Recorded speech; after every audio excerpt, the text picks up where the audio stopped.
everyone, Danny Disher here. Alright, today we're going to talk about the death of the music store.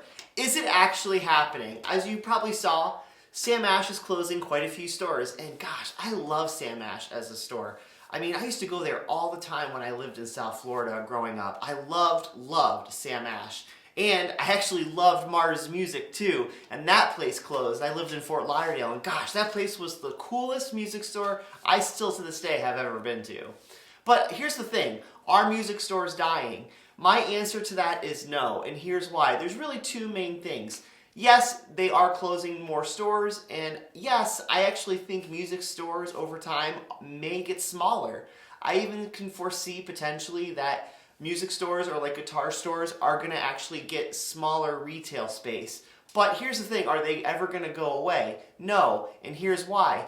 There's a lot of studies out there, and just goes for all retail stores in general. I really believe like music stores are going to follow the same pattern as department stores is my guess, because department store real estate is really big. You see like Macy's, JCPenney, all these big department stores. They are either closing or eventually they're just keeping their big stores. And eventually you're also starting to see that they're actually getting smaller retail spaces. And the reason for that is because a lot of people still like to go shop, but at the same point, it's really expensive to do returns. And that really is the main reason why I don't think brick and mortar is ever going away. Yes, online buying is really popular, especially with musical instruments. I mean, Guitar Center's website probably makes them a crap ton of money, and it's a great website, right? Sweetwater, same thing. But for Guitar Center, especially because they're mainly like a brick and mortar retail space, their website probably draws a lot of attention. But what if you got to return something?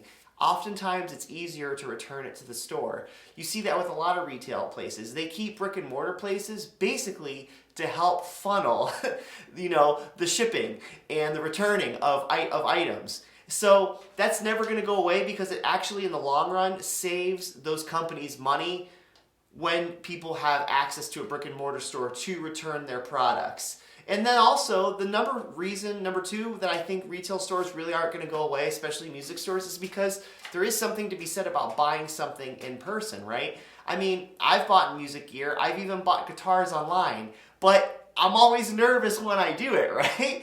I mean, as we all know, and I'm sure I'm not the only one, probably some of us who have bought things online have probably gone to a music store to try it out and then have shopped online to see, okay, if you like it, is there a better price out there? Is Sweetwater selling it for cheaper versus Guitar Center versus Sam Ash versus all these other music stores, Pro Audio Star?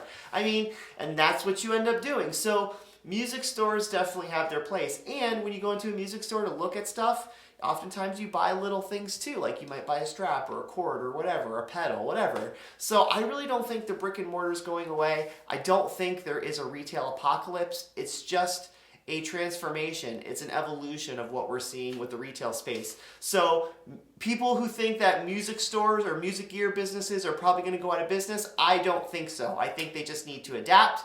We're going to see smaller retail shops, but in the end, it's going to help their online business and their brick and mortar business. It's just a new thing that we're doing. And you're going to see 50-50, I think, or maybe, 60-40, 70-30, or whatever. But in the end, online is going to continue to grow, digital is going to continue to grow, but you'll never, ever get rid of the brick and mortar, in my opinion. It will always be needed, unless shipping gets cheaper. So unless we get off gas or we get off something where we have free energy, it's going to be expensive to ship things, and it's going to be expensive to return things. So we'll always need a brick and mortar, as long as they're putting meters on that stuff, on how they ship things. Like, as long as gas is expensive and all these things, we're going to need brick and mortar places. So anyways, what do you think? Drop your comments down below. Thanks for listening to my rant, and I will see you in the next video. Bye.